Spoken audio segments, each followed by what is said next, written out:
Welcome to the Tea Huddle with Marisa and Kelly. Your only source for gridiron gossip. If there was ever a week for gridiron gossip, this is the week. This is the week. This is our Super Bowl, Kelly. We're having fun. We are having the best time. I just can't imagine a single week that would be more in line with what the Tea Huddle was created for. I got to start by saying welcome, Swifties. We are happy to have you. We love you. We welcome you with open arms. If you're interested in football, if you want to know more, about Travis, is he good at football? Who has he dated before? Who are his teammates? We have the answers. This is where you gotta come. We have a lot to tell about Taylor Swift and Travis Kelce, but before we get there, let's just talk a little bit of football, please, Marisa. I'll allow it, and because then I'm gonna really just before we go full Swift mode, because week 3 was honestly a crazy week for the NFL. I wouldn't know because all I've been paying attention to since around 4:10 on Sunday was fair. The Travis Taylor of it all. But what else happened in football world? Let's just say that I wish I could go back and change some of my predictions from last week. There's still time for them to pan out.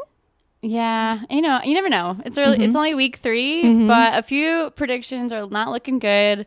The Dolphins scored 70 points against the Denver Broncos. 70 points is crazy. And yeah, go Dolphins, I guess. And I wish I could add one more coach to the should be fired list. Who would we add? Sean Payton might be heading there based on that score. Which one's? Oh, so he's the other coach one. of the Denver Broncos. Yeah, they're bad, huh? I mean, maybe not him. At least the defensive coordinator should be fired because 70 to 20, 70 points. You cannot let that happen. Yeah. I hand it to the Dolphins coach because they had a chance to get 73 points, which would have been a record number of points scored. And they decided just to kneel and end the game at 70 points. To me, that feels not football-like. No. Football-like I've never seen we don't care about play the game. Anybody's feelings. We don't care if our players have done horrible things in their personal lives. It's all about winning. So I'm taken aback by this one. I mean, obviously they won, but but I hand it to them for being respectful and not needing the extra 3 points for the historic record. Yeah. And then my second prediction from last week was that the Cowboys would be in the Super Bowl. And I feel like that might not happen anymore because they lost to the Cardinals. One bad game and you're writing them off. I mean, the Cardinals were the worst team.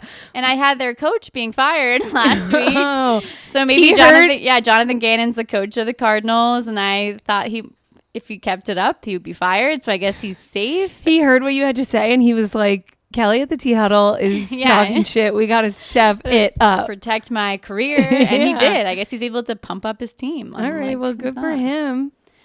But let's get into the big news of the weekend. It's the biggest news, not just in football world, not just in gossip world, in news. News everywhere. It's crazy. Put a pin in the fact that why is the fact that two people are maybe dating, maybe spending time together this big news? I don't have time for that because I'm all in. I'm drinking the Kool-Aid. I'm invested. I'm thrilled. Yeah, me too. I think we can all get on board with this one. Yeah, definitely. So everybody in the world out there, come on board with us. Let's walk through Sunday. The historic day. Not historic because the Dolphins, who was it? The Cowboys maybe. The Dolphins scored 70 points, which is historic as well. But more historic, let's start at the beginning. So there are 2 afternoon game times on Sunday. This is something I learned recently. There's a bunch of 1:00 games and a bunch of 4:00 games. Or around there. Okay, great. Exactly, yeah. Around there. So the 1:00 games, I'm bored, I'm tired, I'm not paying any attention. Then I see that the Chiefs, the Kansas City Chiefs, are playing in the 4:00 games, and rumors are buzzing that Taylor might be going. So I'm reading online that Taylor might be going. She requested tinted windows for the suite so that nobody would see her watch. Oh, that would have been very different. It was so different because this was not tinted. This was like clear as day. She didn't get that request. No. And like based on the actions of the day, I feel like that's not true that she requested it. I feel like she was like, I'm going to be seen. I'm going to have a good time, but we're getting ahead of ourselves. So rumors are coming that she might be there. I'm still a naysayer at this time. A lot has changed since Sunday at 3:55 because now I'm fully on board. But around then, many days ago, I was like, I don't think so. This feels like it's all hype. This feels like it's PR. So the game starts. They show the team running out, and I'm like, are we gonna see her? Like how? Like are we gonna have to look? Travis was looking good when he ran out. So good. What a man. He was ready. Just take a moment to appreciate Travis Kelce. So then the second shot, they show the guys running out. Immediately, they show Taylor cheering in the box, front and center, wearing a Chiefs jacket, standing next to Donna Kelce, to his mom. His mom. I scream. I sit up. I'm laying down on the couch. I jolt up. I scream. This to me is how other people react when their team scores a touchdown. Yeah. Nobody scored anything. There's just a girl watching a game and I'm freaking out. I mean, you're not alone and I am with you. Everyone. And it's like Travis's mom. Like, that's not a first date at that point. I mean, a whole game next to like your boyfriend's mom. And they're like chatting. They're like looking at each other's phone. Yeah, boy, we don't know. TMZ says they've hung out a couple of times before, that this was not the first time they met. Can't be. But that this was the first time she met his mom. This is what TMZ has to say. So myself and the Swifties across America, we lose our minds. We're all hoping for just like a Taylor cam to just watch the game the whole time. So we're all like, is he going to score a touchdown? He has to score a touchdown. What's going to happen when he scores a touchdown? Is she going to react? Are they going to show her? Obviously, he scores a touchdown because the whole day is like a storybook day, and it would have been incomplete if he didn't. He scores a touchdown. She screams, "Let's fucking go!" And she turns to the guy next to her, and they do a chest bump. I love the chest bump. Oh my God. It was so good. It's a good move. It was so good. So we now know, now that some days have passed, we know a little bit more about who was in the suite with Taylor and Donna. We're on a first name basis with Donna. She's great. She's the only person ever to have two sons at the same time playing in the Super Bowl against each other. So we know Donna, not as well as Taylor knows Donna, but we know Donna. So anyway, so in the suite, we've got Taylor, we've got Donna. We have a couple of Travis's best friends. Travis's publicist, we hear, is in the suite. A sports agent and a Chiefs executive. She's in charge of like community outreach. So I guess they put everybody on it. They were like, we gotta get our best people on it. And some of Taylor's security, who's not in the suite any of Taylor's friends. She flew there solo, which I think, so you're like dating this guy you've like gone on one or two dates, maybe like a FaceTime, maybe like, you know, it's new, it's fresh. Texting. He says come out to visit me. I got this thing going on. And she doesn't even bring like a friend for solidarity. She's going solo. It's bold. So bold. And it's like, she's really diving in. Yeah. And I'm excited about it. Football games, like, you know, you're committing to a long hours sitting next to the people you're with. Yeah. She looked like she had the best time ever. Next we have his outfit. So he's wearing this blue and white, which I just have to say, she is teasing 1989 Taylor's version, which is a light blue color scheme. Each of her albums really has a color that goes along with it. We were just out of the Speak Now era, which was very purple. Now we're in the 1989 era, very light blue. So he's wearing this light blue and white outfit, looking so good. He's in his, is it like jean? Like a jean outfit? It looks like a denim like jacket matching pants set. So who picked that out, I wonder? Well, so then people find the name of this outfit. It's by Kid Super Studios is the name of the designer who makes it. And on their website, it's called the 1989 Bedroom Painting Set. Oh, wow. So I'm like, maybe this is all PR. Maybe this is all like they're feeding into it. Did he pick it out? Did she pick it out? But I later read that it was just called the Bedroom Painting Set. And then they changed on the Kid Super Studios website to call it the 1989 bedroom painting set. So they named it that. To like join in the hype when they saw that he was there and she was there and the like rumors. So they're very excited. Yeah. They're playing in. They're one of us. Yeah, they're one of us. So we don't know what came first. No, we don't. The outfitter, Taylor. Oh, but we're just excited about all of it. So then I'm like, okay, we've seen her there. We've seen him there. We haven't seen them together at this point. And then a video of them walking out of the Chiefs locker room side by side. They're not holding hands, but their hands are very close together. Very like middle school, very middle school. She's 5'11", 5'10", 5'11". He's towering over her. It's just gorgeous. You can see the tension. Yes. And they walk by whoever's filming it and everyone's excited. And then she goes, I've watched this video so many times. It's a 4-second video. They walk by and she goes, hey, how's it going? And just, this is what's playing in my brain. My brain is just an empty room where, hey, how's it going? is bouncing back and forth against the walls. Hey, how's it going? Oh, we've all been there. So good. So, but not like this. Nothing like this. So now we've seen them together. And then there's video of them leaving in his convertible, leaving Arrowhead Stadium. No security though, right? None. She is known to travel with hordes of security in like bulletproof cars that are reserved for politicians, world leaders. They're in an open convertible. The roof is down. Her hair's flowing. There's the video. Maybe some of you have seen it. I hope you will all see it. We posted it on our Instagram at the Tea Huddle. She throws her head back, covers her face with her hands in glee. Like, this is a happy girl, free, excited, smitten, enjoying her Sunday and having fun. Yeah, she's having fun. I'm having fun. We're having fun. So they drive in his convertible, unprotected, no security, from the stadium where apparently he has 2 homes in Kansas City, which, like, good for him. One of them is a penthouse apartment. They drive there. She changes clothes into a denim dress. I'm dying to know, how did she pack for this trip? How many options did she bring? Did she know she was going to change into a denim dress? Did they plan on both wearing denim that day? Is denim the new the new album cover? I don't know. So she changed. Then they go to Prime Social Rooftop. So I saw a TikTok of a boy who was there. I sent it to you, right? Yeah. So, this is great. So he and his friends, this boy from TikTok, we don't need to know him, but we need to know what he has to say. They made the reservation, and then 2 days before Sunday, the restaurant called them and they said, like, your reservation stands, but you have to leave by 8. We're closed for a private event at 8. And they were like, well, that's weird. I guess we have to celebrate your birthday at 7, but like, we want to go here, so we'll go here. So they're there at 7:45, 15 minutes before they were told they had to leave. The restaurant did last call, order your last food, order your last drinks. So they ordered food, they ordered drinks. The server comes over without drinks and with food in to-go boxes. And they were like, actually, your bill has been paid for. But you do, in fact, have to leave right away.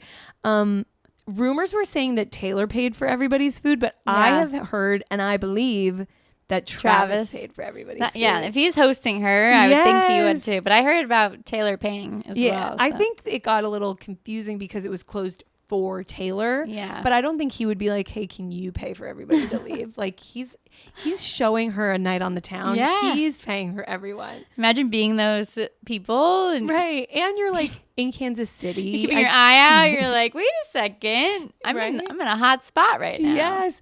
Happy birthday to me. Right. They made everybody leave at 8 on the dot. At 8:45, Travis, Taylor, a bunch of people arrive at Prime Social. What I'm hearing is they did not confiscate phones. This is an important thing to note because she is so protected everywhere she goes. Like, and now it's a little loose. Everyone's exhaling. Keep your phone in your pocket. Be respectful. I just think it's good for her. Yeah, to like have people she can trust around. Yes, it shows she trusts him. Yeah. Then at 2:15 a.m., I guess there are sleuths on the scene, just like scoped out. They arrive to his house, not the penthouse apartment that they went to before, but he has another house. So at 2:15, a bunch of his friends, Taylor, Travis, and Donna's still hanging in there. 2:15 in the morning. Get it, Donna. Donna arrives back to the house. Then they get on a party bus. This is a wild night.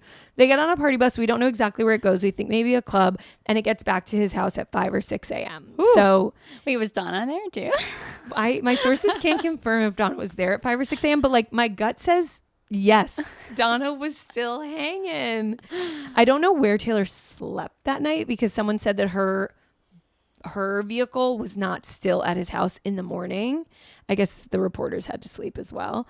The thing that is making this so fun, so exciting, is that the closest thing that me and my people, and by my people, I mean like pop culture obsessed, Swifties, yeah. Like the closest thing we have to sports culture is this, like, is someone is seen out with a new man, and the two are colliding. Yeah. And the enthusiasm is unmatched. Like everyone's freaking out. This should happen more often. I mean, both passionate fan bases. Yes, passionate. To say the least. So the touchdown, is it a first date? It's all of the above, and it's really exciting. Our whole Twitter feeds, our whole TikToks, our whole Instagram, my whole brain, it's all just Travis like Taylor, finally Travis Marissa's hey, how's it going? Instagram and my Instagram are the same. That's what it is. That's what it is. It's the world's colliding. It's monoculture. It's everything anybody cares about is this right now. And it's really exciting. The NFL is in it. The NFL is in it, and we can't talk about the impact that the Swiftie effect has had on the NFL. It's very good for them. I mean, Roger Goodell, who is the commissioner of the NFL, he must be losing his mind right now because after all of this, there are 24 million viewers, which is a record the past few years for the NFL. Wow. So they needed that. He is happy. Everyone in the NFL is happy, but it's not only impacting him. I mean, obviously, it's impacting Travis. He's just on cloud nine, I bet. His jersey sales and merch is up 400%. That's crazy because it's not like he was a nobody. Yeah. Like he already had he was already making good sales, and now it's like everyone wants his jersey, which, I mean, I understand. I mean, he's a great player. It's the Taylor effect. The Taylor effect. Also, he's good at football. Even Patrick Mahomes, who's the quarterback of the Kansas City Chiefs, with Taylor there, he was nervous about not giving enough plays to Travis. He was like, I have to give Trav at least one touchdown. Right? They talked about it in his post-game interview. He said something like, pressure's on. They asked him if he's met Taylor. He said he never met her, but like she seems like a great girl. Blah, blah, blah. And he's waving from the sidelines. The whole Kansas City Chiefs fan is looking up to the box and waving. It's so cute. So cute. They're all excited. Everyone's excited. It excited. Impacted everyone's game, and they played really well. So you would think perhaps they would crumble under all the pressure, but they rose. I mean, she has good energy, and how can you not like impress Taylor? Yeah. Even Bill Belichick is a Swiftie. Bill Belichick, the coach of your Patriots. The New England Patriots. And he's a little bit curmudgeonly. Is that fair to say? Very much. Okay. So he's a man of very few words. And in an interview on Sunday, he was grinning ear to ear. I've never seen him so happy. And I've seen him win 6 Super Bowls.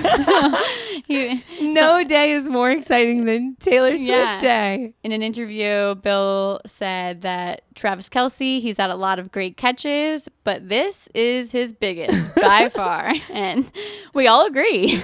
The fact that he's even talking about this is so funny. Right? Usually he wouldn't answer these kind of questions. He seems like he would be like, I don't care about that. I don't care about football. On to next week. But he's like a grinning, cheerful man. Yeah. I like this side of Bill. He went to the concert this past summer. To Taylor Swift's concert. So that he got bit by the bug. He's definitely a Swiftie. He saw the show when she played in the rain, and he was in awe of her performance through the rain, which, I mean, obviously we all were. I mean, he's impressed by her, and so am I. Yeah. If Bill is impressed by her, we all should be impressed by her. Yeah. It's not just the NFL, though, that has been bit by the Taylor bug. It's all industries. So she's in the suite And somebody takes a picture with her, and she's cute. She's posing in the picture, and on her plate is a chicken tender, a little bit of ketchup, and seemingly ranch. And so somebody tweets out, Taylor Swift spotted eating a chicken tender, ketchup, and seemingly ranch, because it's just like a white sauce, so they don't know for sure. And then seemingly ranch is trending. Hidden Valley changes their name on Twitter to be seemingly ranch. And I just love the internet. I love when everyone's like in on the joke together. It's so good. Today, Heinz tweeted something about like, we're making Heinz Taylor's version, ketchup and seemingly ranch. And it's just like, it's so in there. Everyone is so reacting to it. It's literally impacting every corporation. It's so funny. But so now there's all these Swifties, there's all these ladies and gentlemen, people who have never cared for 1 second about football before, that are like, I guess I'm a Chiefs fan now. I guess I care about football now. Here's what I have to say to you. Welcome. We're here for you. This is what this is. If you care more about gossip, less about football, but you're a little bit interested in both, or also, we don't discriminate, if you're really interested in football, but you also want to know about the gossip, this is for you. We have a little bit of everything. If there was ever a time for celeb culture and football to meet in a pod. Yeah, if you learned about Travis Kelce and you want to learn a little bit more about him and his family, this is the place. Yes. And also his stats on football. Exactly. So like, he's not just a hot man who's now dating Taylor. He also plays a sport. It's football. So Kelly, give us a little bit about Travis, his sports background. Yeah, let's talk a little bit about Travis and like his career. This is his job. Yeah, right. Playing football. He's not just man candy. He's not just a boyfriend, lover, who knows, but he has a job playing football. And I honestly, so here's the thing. I really dislike the Chiefs. I really dislike the Eagles. Really like Travis Kelce. I think he has a good presence. I think he's done really well for himself. He's really well spoken. And part of that is probably because of his older brother, Jason Kelce, who is also great as a person and well spoken. So just a little bit to learn about Travis is he has an older brother, Jason Kelce, who plays for the Eagles. Which, just chiming in real quick, that's Taylor's team. We know from the lyrics in Gold Rush. So they must be getting along really well. Taylor and Jason. Mm-hmm. She can always fall back and befriend his brother. Yeah. Just kidding. He's married. We love his wife. Yeah. So Travis seems like a great uncle. They seem just like a wholesome, nice family, and a family that Taylor could really fit into pretty well. They get along really well. And Jason and Travis are only 2 years apart. Something that's really cute is Travis picked his number. He's number 87. And that's based on the year his big brother Jason was born. Stop! I didn't know He could have gone with 89, which was the year he was born, and which also would have been good for Taylor. But he went with 87 because he admires his big brother. And honestly, I think Jason is part of the reason why Travis is even in the NFL today. He's a really good influence on Travis. So they both went to college together at the University of Cincinnati. Travis actually was a quarterback when he first went to college. Oh, he tried to play as a quarterback. He gives me quarterback energy. He has a quarterback confidence. Mm-hmm. And his brother Jason is an offensive lineman. He's a center, and so he's the one who snaps the ball to the quarterback. So the two of them out there, you can kind of picture it. Offensive lineman snapping the ball to his little brother Travis. Oh, cute. Playing together in college. Unfortunately, Travis got suspended when he was in school because he had to take a routine drug test and tested positive for smoking marijuana. Travis is a little bit of a party boy. Yeah, he was in college. Yeah, he got kicked off the team for a year, suspended from school. Something that's legal in many states. It's not, we don't need to hate Travis for this. It wasn't bad. He didn't hurt anybody. He was a young kid. He was just on the sports team, and that's even more frowned upon. Yes. But he moved in with his brother. Oh. They lived together. Jason fed him. He would reach out to his coach and be like, he's changed. I swear, bring him back. He'll be great. So they eventually let Travis back on the team. He joined as a tight end. And so he thanks his brother for even vouching for him. Wow. And that's how, when he was suspended, he thought about his tight end career. And here he is now. And quick question, what does a tight end do? So tight ends can kind of do it all. They can block for other players who are running with the ball. They can run out and catch a pass like a wide receiver. They're very valuable. Wow. A lot of talents. A multifaceted man. He can do it all. Good and apparently choice, he Taylor. can throw the ball because he was a quarterback at one point in his career. What can't this man do? Another fun fact about the Kelce brothers is they were both drafted by the same coach, Andy Reid, who's currently the coach for the Kansas City Chiefs. Okay, we know him from quarterback. Yep. Because he's Patrick Mahomes' coach. He has a mustache like a walrus. He had the walrus mustache. And he was on the field when Taylor was in the stands. Yes. So everyone should recognize him. And he made a joke in his post-game press conference that he introduced them. Everyone's having a little fun this week. Everyone's having fun with it. Andy Reid, he was a coach originally for the Eagles. I did not know that. And that's when he drafted Jason Kelce. He was drafted in the 6th round by the Eagles in 2011. And they get along very well, Jason and Andy Reid. And then his brother Travis was a few years younger, and he was drafted in the 3rd round by Andy Reid. Andy Reid kind of pushed back a little bit because he saw him play. He thought he was a great player, but he knew how cocky Travis was. He thought he was a little bit of a knucklehead? Yeah, like right after he saw him play for the first time, Travis came over to Andy Reid and shook his hand and was like, "I'm your guy. Pick me." And Andy Reid was like, this guy he's going to be a piece of work. Off. He had a bad reputation being suspended in college. But at the end of the day, Andy decided to draft him because he knew where he came from. He knew his roots. He knew Jason. Wow. And then this all comes to a head last year when they both make it to the Super Bowl. We learned about divisions. They're in opposite divisions. They get to the Super Bowl. Big brother nearing the end of his career, little brother at the top of his game. Like the way the story should have gone just from like an artistic narrative standpoint is that Jason and the Eagles should have won. But that's not what happened. Travis and the Chiefs won. Everybody should really watch the Kelce documentary on Amazon Prime. It's really well done. They're so likable. We'll get a little insight into Taylor Swift's in-laws. Just kidding. I'm getting ahead of myself. They have a great family. Very really supportive sweet, family. Really good. And an exciting, like, interpersonal part of the Super Bowl. I don't know how the game was, but the backstory was good. Yeah. The backstory was good. The game was great. The celebrations were, it's like bittersweet. Yeah. Oh. Okay, so now we know Travis is a player. Let's dive a little bit into Travis as a boyfriend.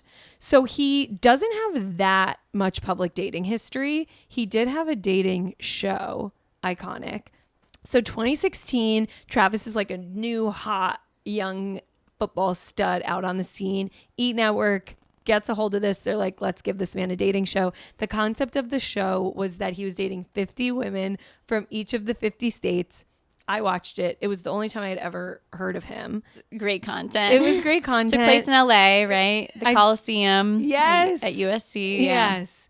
And it was cute. It was silly. He ended up picking this girl, Maya Benberry. She won. She was Kentucky. I think they dated for a minute afterwards. It didn't end great recently. So since the Swift news has broken, she tweeted like, "Taylor girl, watch out. Once a cheater, always a cheater. Like, you seem nice, so I'm going to protect you." I think let's take everything this girl has to say with a grain of salt. She also liked a tweet saying something about how like Taylor is a 5. Oh. Yeah, so she's a hater. She's still upset about that breakup. Yeah. Which he was never taking you seriously. Yeah, I think he even told the media before it even aired that he did it because he spent all of his money and he needed some extra cash. Funny. But I feel bad for Maya now. Yeah. If she didn't know that. But like also it was 2016, so maybe she a long time ago. It was a long time ago. So then in 2017, he started dating Kayla Nicole. She is an Instagram influencer. She's a sports broadcaster. They dated on again, off again, 2017 to 2022. There were rumors that there was cheating involved, and he tweeted, "That's not the case. That's not why we broke up." I think it was like from what I know, from where I'm sitting, a good relationship that just ran its course. He's not known to be like a huge playboy that's collecting all these women in his path. Like 2 people in his dating history over almost 10 years. Exactly. When you go to who'sdatedwho.com, which is perhaps my favorite website on the internet, sometimes there's like 18 people. I mean, Taylor has a lot. She has a lot. That's no true. disrespect. Yeah. Get after it. No. But there's only, well, now there's 3. There were only 2 a week ago. Now there's 3 on his page.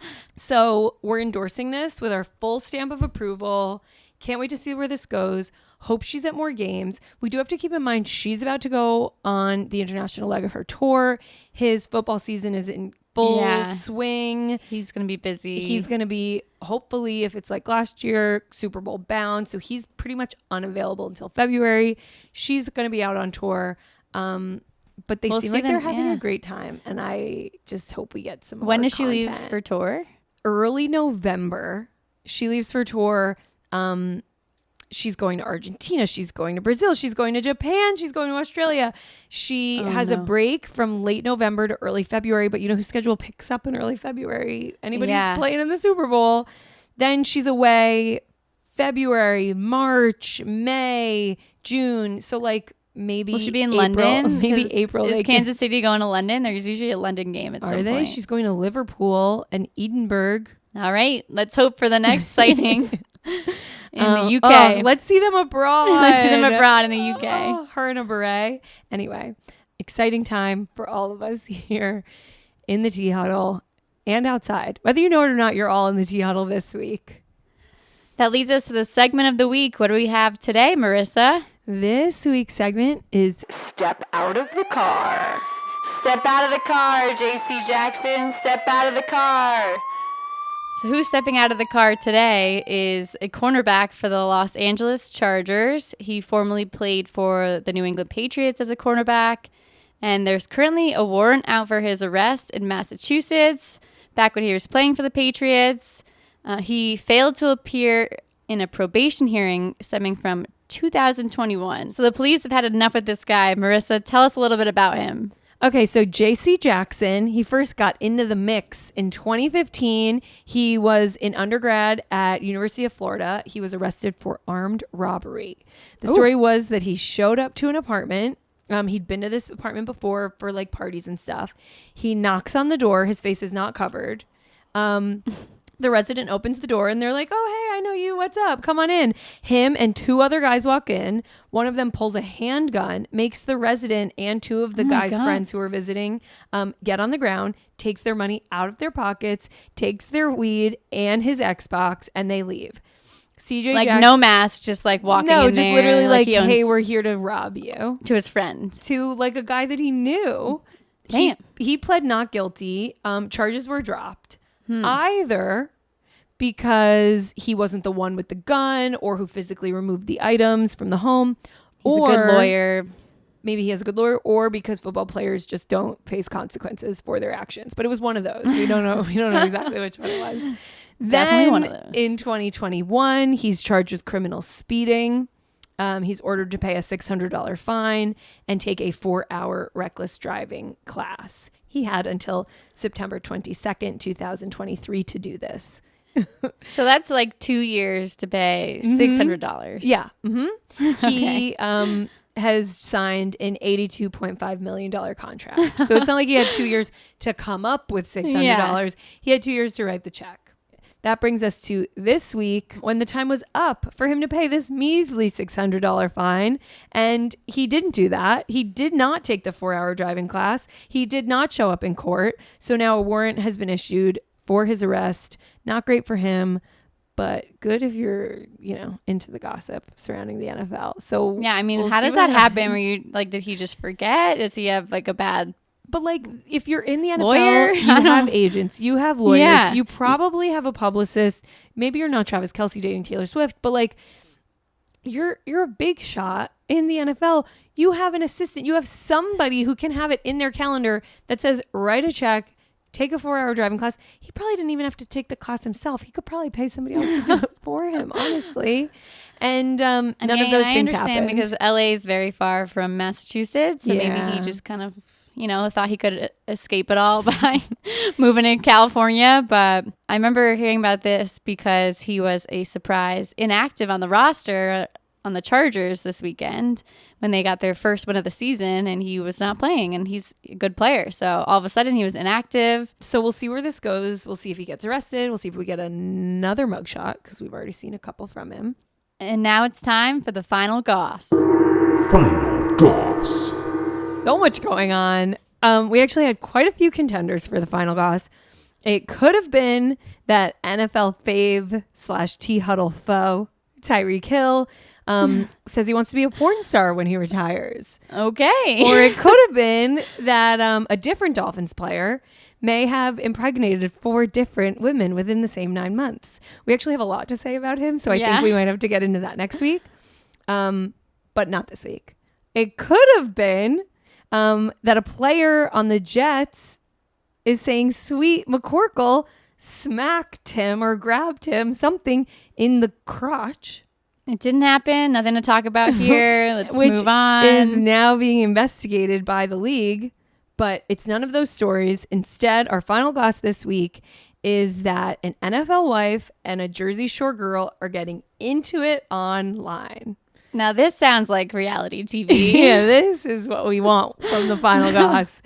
So Nick Bawden of the Jets, his wife, Alexis Bawden, went to the game this weekend. She saw Snooki and she said what looked like a couple of other Jersey Shore girls on the field. And then 10 minutes later, and I know all of this because she posted 3 minutes worth of TikTok and Instagram videos giving the full debrief. She's like... She's upset. She's here. She's like, here it all is. So she saw these girls on the field, and then 10 minutes later, Angelina from the Jersey Shore, she was on the first season. She left. She's back for this reboot that they're doing on MTV. The wife, Alexis Bawden, keeps calling her Angela in all of the back and forth, even though her name is Angelina. She knows what she's doing. I think at first, maybe it was a mistake. She very much knows what she's doing now to just like get it in there. It's working too, I think. So Angelina DMs Nick Bawden, Alexis's husband, saying, "See you soon." And Alexis goes off. She posts the screenshot of Angelina's message and she's like, "You're such a weirdo. Who messages a married man? Like, look at my Instagram. It's clear that look at his Instagram. It's clear that he's married. Here's a picture of me. Here's a picture of our child. Here's another picture of me." All this stuff. She's like, "I'm on the field with him. Hello." Right. So she's going on.